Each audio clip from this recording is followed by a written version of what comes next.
Está establecido en el título quinto, Delitos contra la integridad moral, capítulo único de la injuria y la calumnia, y está presentado por Juan David Márquez Garzón. Cabe resaltar que este artículo está establecido en el Código Penal colombiano, el cual tipifica el delito de calumnia, que consiste en imputar falsamente a otra persona la comisión de un delito.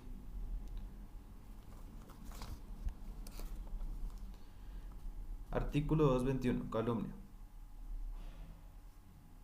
El artículo 221 lo que nos establece primeramente es que el que impute falsamente a otro una conducta típica incurrirá en una prisión de 16 a 72 meses y una multa de 13.33 a 1.500 salarios mínimos legales mensuales vigentes. Como anteriormente lo nombré, básicamente la calumnia es imputar falsamente a otra persona la comisión de un delito.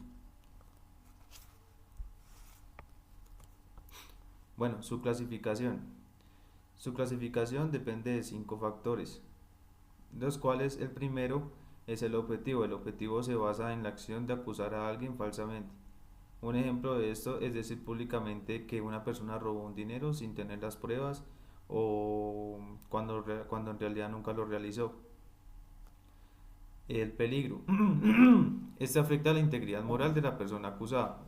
Un ejemplo de esto es una persona que es despedida de su trabajo porque alguien lo acusó falsamente de un fraude. Por otra parte, encontramos la conducta instantánea. Esta se comete en el momento en el que se realiza la acusación falsa sin necesidad de que haya una consecuencia duradera. Un ejemplo es en una audiencia pública, una persona dice que otro cometió un crimen, pero realmente esta acusación es falsa. Bueno, por otra parte, encontramos el monoofensivo. Esto quiere decir que solo afecta a la persona calumniada. Un ejemplo de esto es si alguien acusa falsamente a una persona de abuso, la única víctima de la calumnia es el acusado. Y el general, pues esta hace referencia a que puede ser cometido por cualquier persona. En cuanto a los elementos normativos, encontramos la conducta típica. La conducta típica pues es la acción de imputar falsamente un delito. Un ejemplo de esto es que alguien afirma que un vecino vende drogas sin tener las pruebas y la información resulta ser falsa.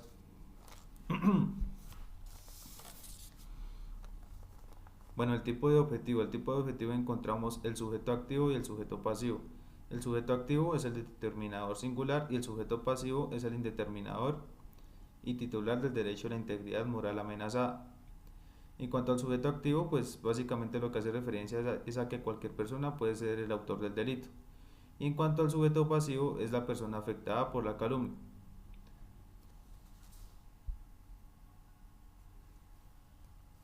Bueno, en cuanto a la conducta, encontramos el verbo determinador simple imputar. Su calificación comportamental es el hecho imputado a ser falso tanto del aspecto subjetivo como objetivo. El agente ha de conocer que el sujeto pasivo no ha cometido el delito y éste objetivamente no debe haberlo realizado. Básicamente lo que nos dice la conducta es la acción de imputar falsamente un delito. Un ejemplo de esto es que en una reunión alguien dice que su compañero robó dinero del fondo común cuando esto es mentira. Por otra parte, en cuanto a la calificación comportamental, hace referencia a que el delito debe ser objetivamente falso y que el acusador debe ser conscientemente de la falsedad. Un ejemplo de esto es cuando un político acusa a un rival de lavado de dinero para dañarle la reputación a sabiendas de que esto no es cierto. Bueno, en cuanto a concurso, encontramos que este delito tiene concurso heterogéneo sucesivo con los artículos 389, 396, 430 y 466.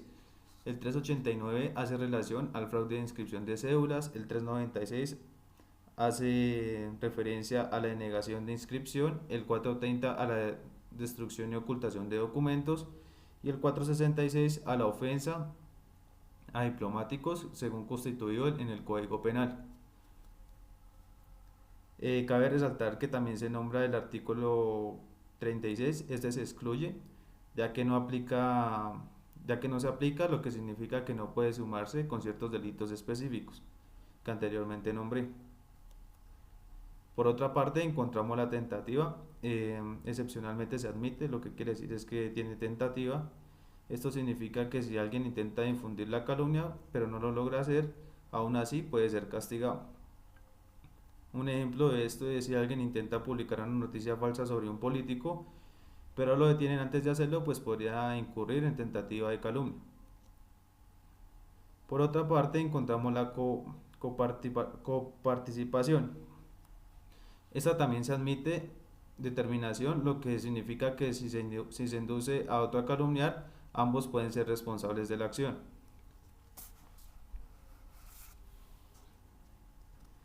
Bueno, a continuación encontramos el tipo subjetivo. El tipo subjetivo se basa en la modalidad dogmática, es normalmente dolosa. Esto lo que nos dice es que el delito es doloso, quiere decir que el calumniador sabe lo que está cometiendo. En este caso, pues sabe que está mintiendo. Un ejemplo es que un periodista publica un artículo diciendo que un empresario está involucrado en trata de personas sin tener las pruebas y con intención de dañar su imagen. Por otra parte, encontramos el complemento subjetivo que tiene un fin específico indeterminado. Y por último, la tipicidad subjetiva en caso de error sobre el objeto material o la acción. Lo que hace referencia es que puede haber un error si la persona realmente creía que lo que estaba haciendo o que el hecho era realmente cierto. Un ejemplo de esto es que un testigo cree que vio a alguien robando y lo acusa públicamente, pero en realidad estaba equivocado.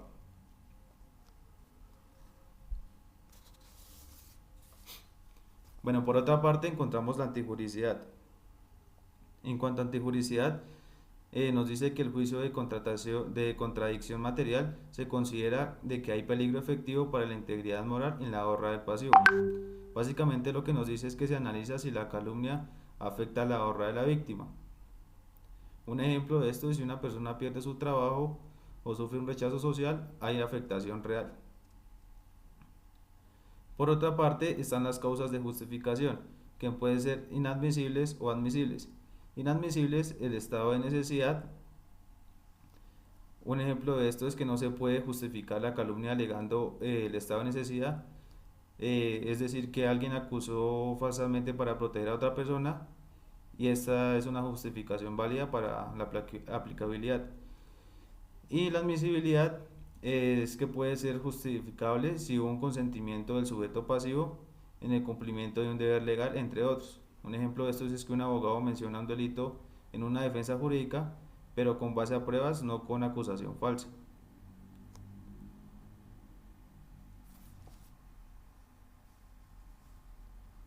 Posteriormente encontramos la culpabilidad y la causa de la inculpabilidad.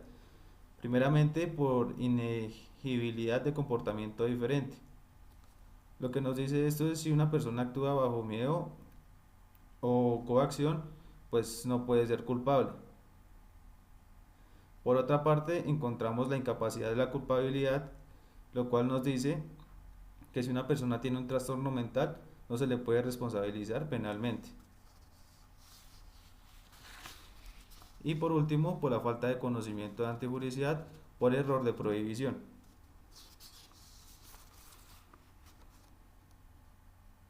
Esto pues lo que hace referencia es que si alguien no sabía que estaba cometiendo un delito, pues se hace una falsa acusación.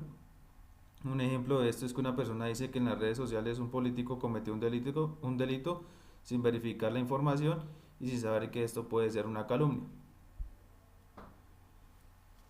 Y por último, la punibilidad. Bueno, según la ley 599 del 2000, el cual es el Código Penal, la pena es de 1 a 4 años de prisión y una multa de entre 10 a 1000 salarios mínimos mensuales legales vigentes. Y ya, eso es todo. Gracias.